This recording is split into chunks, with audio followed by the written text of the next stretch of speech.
بسم اللہ الرحمن الرحیم۔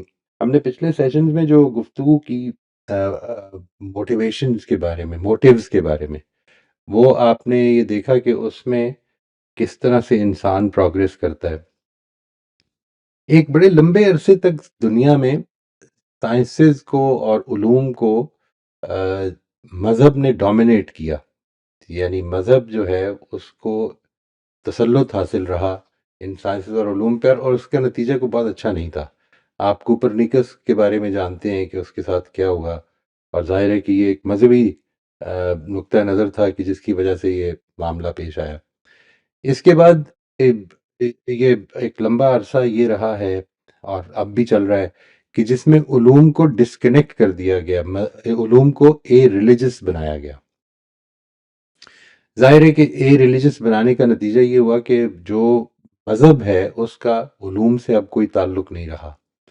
چنانچہ جب ایک سائیکالوجسٹ، کچھ سوشل سائنٹسٹ ان چیزوں پہ غور کرتا ہے تو وہ اصل میں کوشش کرتا ہے کہ اس کو جتنا ہو سکے اے ریلیجس رکھے۔ یہ اس کی پروفیشنل ویلیڈیٹی کریٹ کرتی ہے چیز، یعنی ایک ریلیجس آدمی جو ہے وہ اپنی ریلیجس جو انکلینیشنز ہیں ان کو پبلک میں چھپاتا ہے، اس وجہ سے کہ وہ اس کی پروفیشنل جو سٹینڈنگ ہے وہ بہت زیادہ اس سے متاثر نہ ہو۔ لیکن ایک حقیقت یہ ہے کہ جب ایک مسلمان یا کوئی بھی مذہبی آدمی جو ہے وہ جس وقت اگر اپنے آپ کو کمپارٹمنٹلائز نہ کرنا چاہتا ہو، وہ مختلف کمپارٹمنٹس میں اپنی زندگی کو نہ بانٹنا چاہتا ہو، تو پھر اس کے لیے ضروری ہے کہ وہ ایک ہولسٹک اپروچ بھی دیکھے۔ میں اسی چیز کے پیش نظر، یہ میرا آئیڈیل بھی رہا ہے، میں اس پر لوگوں کو کوشش کرتا ہوں کہ وہ اپنی روزمرہ کی زندگی میں مذہب اور اپنے علوم دونوں کی کمبینیشن کے ساتھ زندگی گزارنے کو اپنا ٹھیک رویہ بنائیں۔ تو اس کے پیش نظر آج سے جو ٹاپک ہم شروع کر رہے ہیں وہ یہ ہے کہ how do I see faith playing a role in this whole setup. یہ جو موٹیوز ہیں اس میں فیتھ کا کیا رول ہے۔ ہم اس سلسلے میں کچھ سیشنز، بلکہ کافی سارے سیشنز شاید اس پہ گزاریں گے، جس پہ کہ ہم یہ بات چیت کریں گے کہ فیتھ ایز اے موٹیو، اور فیتھ اصل میں ہوتا کیا ہے، what is the reality of faith in my view۔ میں فیتھ کو کیا دیکھتا ہوں، آپ اس سے اختلاف کرنے کا پورا حق رکھتے ہیں۔ یہ میں وہ بات نہیں کر رہا ہوں کہ جو لازماً it would be a part of everyone's faith, but this is how I see it۔ اور اگر یہ بات ہے تو پھر ظاہر ہے کہ if I share it with you, it will give you an opportunity to criticize my point of view as well and help me understand it better۔ اس کو میں ریفائن بھی کر سکوں گا۔ ہم جدھر سے بات کا آغاز کریں گے انشاءاللہ وہ یہ کہ یہ بات تو ہمارے درمیان کامن ہے ہی، we all agree کہ مذہب کا سٹارٹنگ پوائنٹ اصل میں فیتھ ہی ہوتا ہے۔ اور فیتھ جو ہے وہ فیتھ بھی وہ جس کو کہ ہم کہتے ہیں کہ جو بنیادی ایلیمنٹ آف فیتھ ہے، that is faith in God. ٹھیک ہے جی، باقی سارے ایلیمنٹس اصل میں اس کی ایکسٹینشنز کے طور پر بنتے ہیں، رسالت پر، کتابوں پر، فرشتوں پر، یہ سارے جو ہمارے فیتھ کے ایلیمنٹس آپ نے سنے ہیں، بنیادی اگر ان میں سے لیے جائیں تو سب سے پرائمری چیز فیتھ ان گاڈ ہے، اور پھر سیکنڈ لیول پر جو کتابوں پر، آخرت پر اور اللہ کے پیغمبروں پر ایمان جو ہے یہ آ جاتا ہے۔ تو اس چیز کو اگر آپ سامنے رکھ لیجئے تو we will be starting of today and we will be talking about 2-3 topics جس کو میں چاہتا ہوں کہ آپ اچھی طرح سے دیکھ لیں۔ ایک چیز تو بالکل واضح ہے، وہ آج ہم اس کے اوپر کچھ تھوڑی سی گفتگو ہی کریں گے، وہ یہ کہ ایمان لازماً عمل میں ڈلنا چاہیے۔ یہ قرآن مجید میں یعنی ان ایکویوکلی بیان ہو گیا کہ وہ ایمان جو کہ عمل میں نہیں ڈھل رہا یا جس کے نتیجے میں اچھا عمل وجود میں نہیں آ رہا، اس ایمان کی اصل میں کوئی حیثیت نہیں ہے۔ تو اس کے اوپر ہم آج بات کریں گے۔ We will be talking about stages of faith, we will be talking about what exactly is faith when we say that we believe in God. جو ہم یہ کہتے ہیں کہ ہم اللہ کو مانتے ہیں تو اصل میں کیا مانتے ہیں؟ جب ہم یہ کہتے ہیں کہ اللہ تعالیٰ پر توکل کرنا چاہیے تو اس توکل کا کیا مطلب ہے؟ جب ہم یہ کہتے ہیں کہ تقوی اختیار کرنا چاہیے تو اس تقوی کا کیا مطلب ہے؟ We will be talking about these topics too. ہم بات کا آغاز کر رہے ہیں جی آج سے۔ میں اس سلسلے میں جو اب ہم چلیں گے انشاءاللہ we will be talking about these topics جو میں نے ابھی آپ کو بتایا، اسٹیجز آف فیتھ.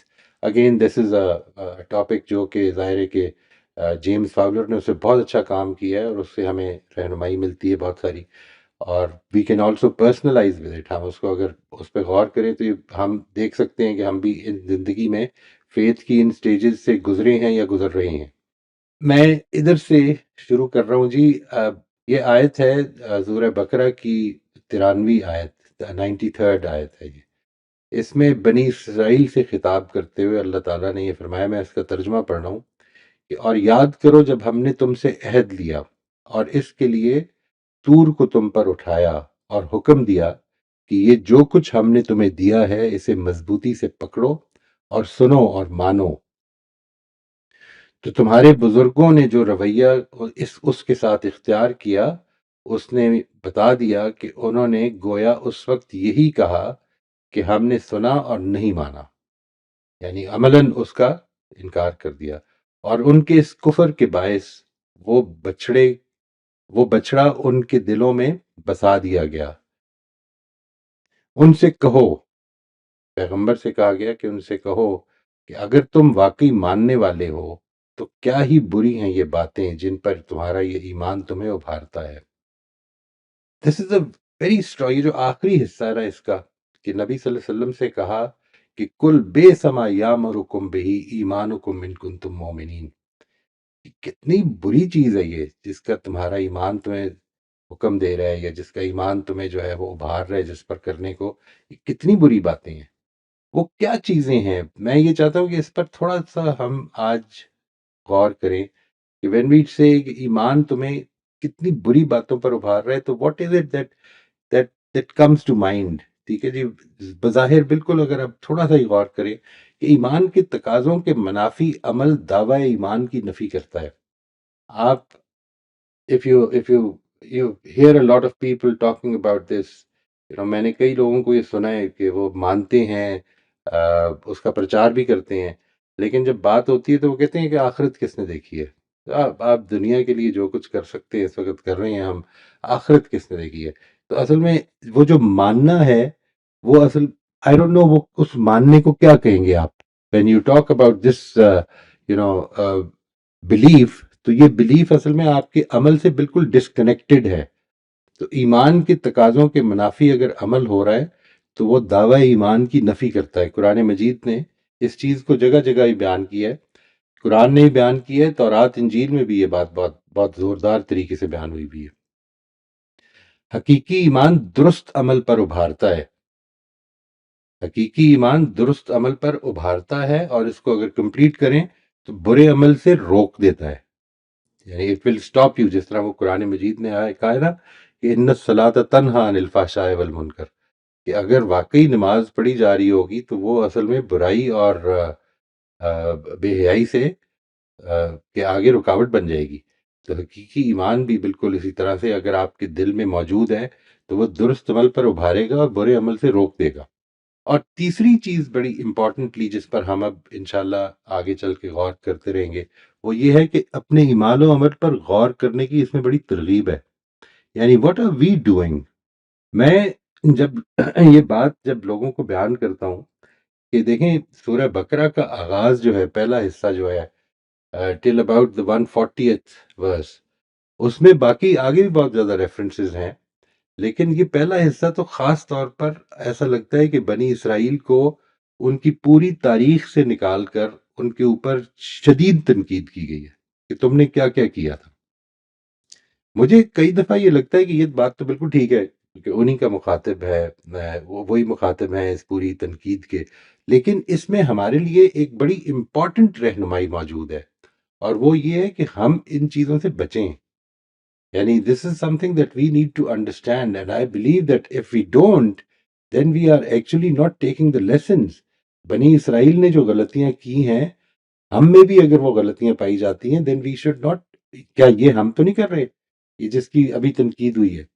یعنی عہد باندھنا جو ہے وہ عہد تو ظاہر ہے بہت ہی بڑا عہد تھا، جس پر کہ اللہ تعالیٰ نے ان کو فزیکلی ادھر اپنا ایک وجود کی اپنی نشانی دکھا کر تو عہد لیا تھا، لوگ پھر بھی اس سے پھر گئے. اگر تو یہ تو بہت ہی بری بات ہے، لیکن کچھ عہد ہم نے بھی باندھے ہوئے ہیں. ہمارا معاملہ ان عہود کے بارے میں کیا ہے؟ کیا ہم اس کے بارے میں بہت محتاط ہیں، اور are we being as careless? تو ہم یہ چیز تو ہمیں معلوم ہے، یہ چیز تو سب سمجھ میں آتی ہے کہ ایمان جو ہے وہ لازماً عمل میں ڈھلے گا، اور عمل اس کے مطابق ہوگا تو ایمان کی حقیقت موجود ہوگی، اور اگر نہیں ہے تو پھر ایمان کی وہ حقیقت موجود نہیں ہے۔ لیکن ایک دوسرا ایسپیکٹ ہے جس کے اوپر میں ان سیشنز میں چاہوں گا، because we are connecting it with the fact that ایمان ہمارا موٹیو بھی ہے، اس میں کوئی شک نہیں۔ اور میں اس سے کافی اگری کرتا ہوں، جو میں نے آپ سے پچھلے دنوں شیئر کیا ہے کہ انسان ایک امپلسو ایج سے گزرتا ہے، اس کے بعد وہ امپیریل ایج میں پہنچتا ہے، اس کے بعد وہ سوشلائزنگ ایج سے ہوتا ہے، اس کے بعد وہ پرنسپل سینٹرڈ ہوتا ہے۔ لیکن پرنسپل سینٹرڈ ایج وہ ایج ہے کہ جو اگر انسان کو نصیب ہو جائے تو پھر اصل موونگ فورس اس کی ایمان بننی چاہیے، اور یہ کیسے بنتی ہے؟